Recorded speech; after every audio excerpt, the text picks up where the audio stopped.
Hello, my loves. Welcome into this Taurus new moon reading. This reading is for you if you have Gemini rising and or if 28 degrees 26 minutes of Taurus shows up in your 12th house.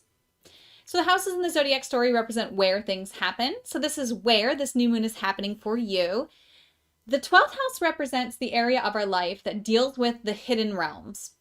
It's ruled by the 12th sign of the zodiac, which is Pisces, and it deals with unconscious, dreams, our fears, secrets, and our intuition. So it deals with this beautiful hidden realm of the unconscious, but also of this intuitive realm, which is below our conscious understanding as well. This is the area of your life you're experiencing this new beginning, this new energy of this Taurus vibration, and this is where we're going to apply the information that's coming through in this reading.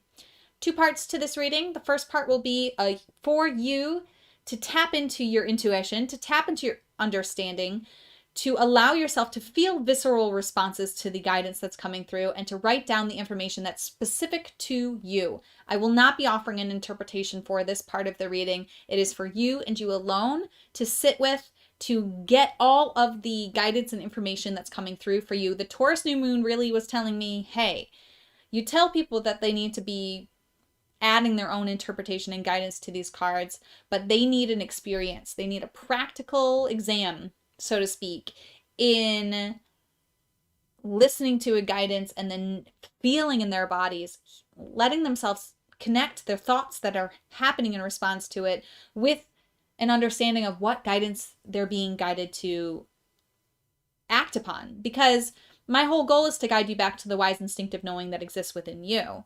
And this is part of that, is your ability to have this experience with this information and content yourself. So I do recommend a journal. You're going to put into physical form, physical energy is the energy of Taurus. You're going to put into physical form the guidance and information that's coming through for you, because you can get to all the nuances and different angles on the information that's coming through. When you start to write it down, you'll feel that you can capture it all better when you just take the time to pause the video and write it down. You're going to need more than the time of this video to watch this video, because you're going to want to pause this. You're going to want to spend time with these sentences that we're going to be creating.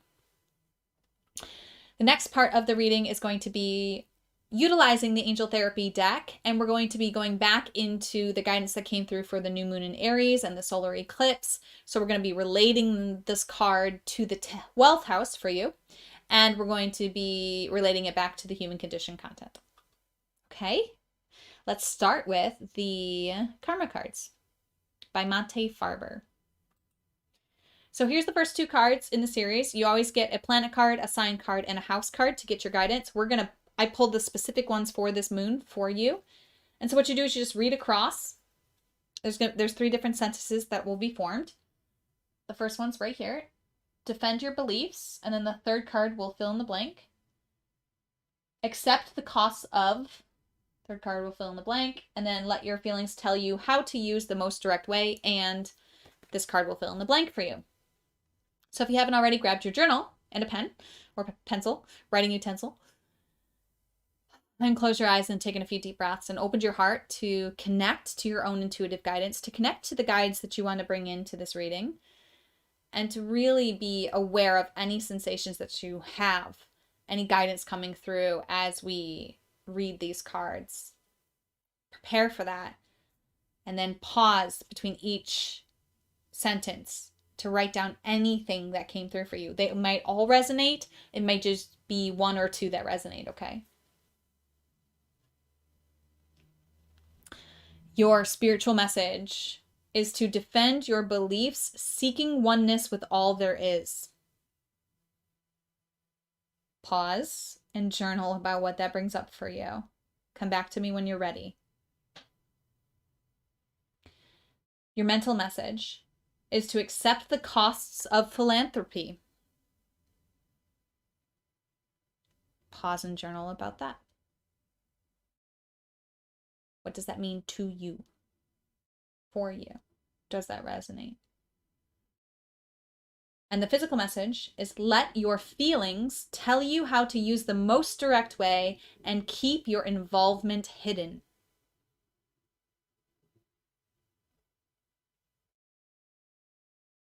Pause and journal about what that means for you.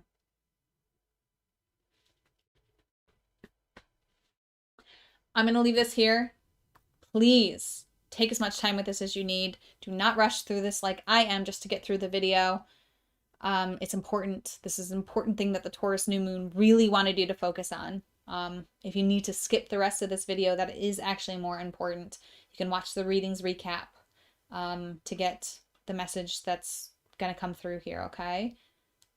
I didn't tell that to anyone else, but I'm telling that to you. It just feels like you need to hear that, okay? You can skip the rest of this. This is more important. Okay.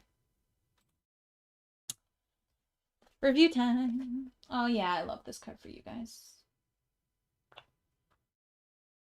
I love this card, but for you too. Okay. The card that you got for the Aries moon readings, part 1 and part 2, was Earth Angel. And the message is that you are a light worker who has come to Earth to teach about love. And it started in your 11th house, which we were applying it to groups. And your work for humanity. Perfect alignment there. Now we're moving this advice and understanding into the 12th house, into the hidden realms. I'm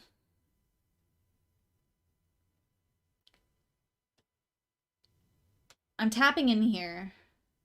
There may be fears that you have about being an Earth Angel that this card is inviting you to work on, because the 12th house deals with fear. Also deals with the unconscious. I feel like we brought to your conscious awareness this with the last readings, but it still may be that there's some unconscious understanding of your true role that you're going to be uncovering with this lunar phase for the next month.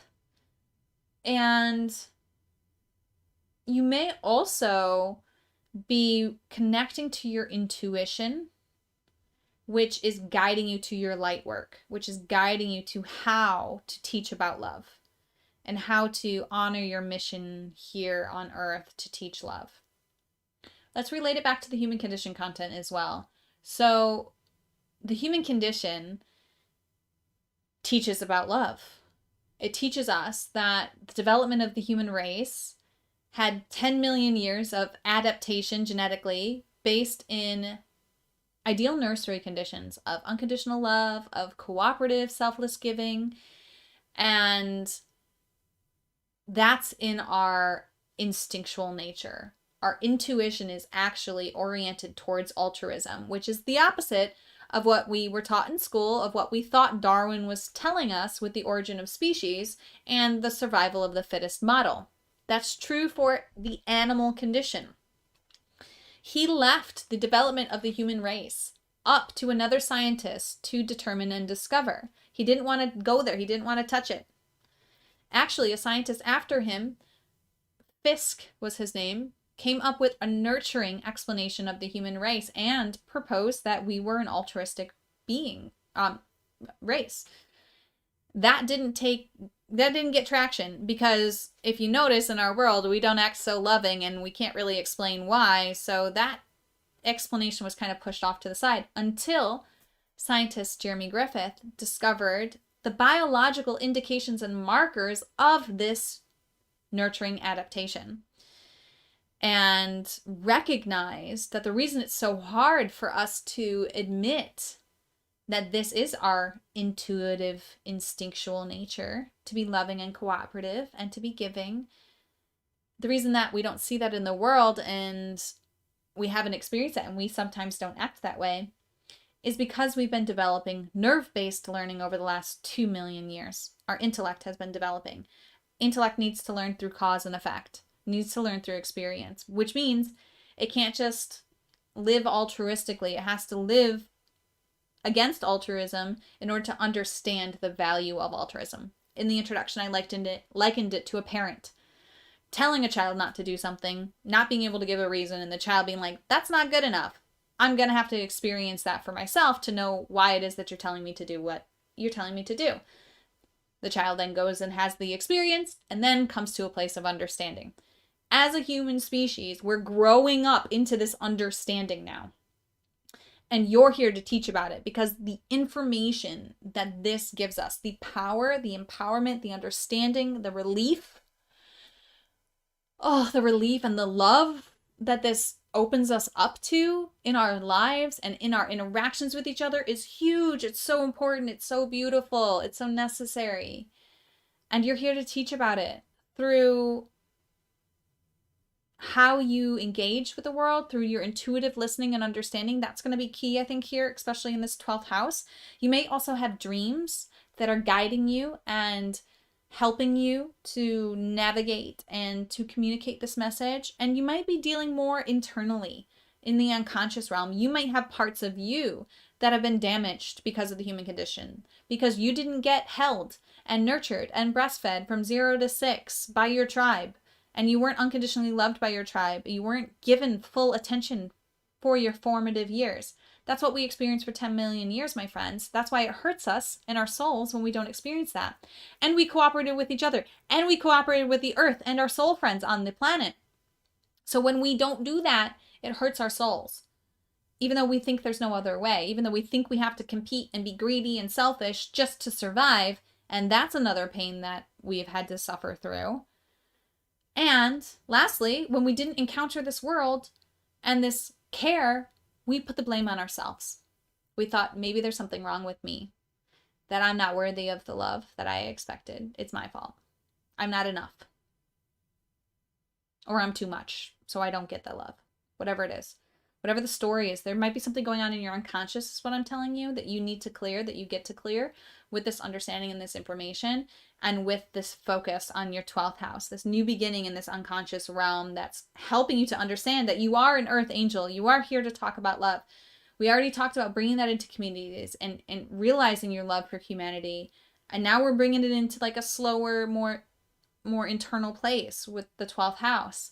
But your dreams may be guiding you, your intuition may be guiding you, and let your love guide you as well, is the advice that I have for you.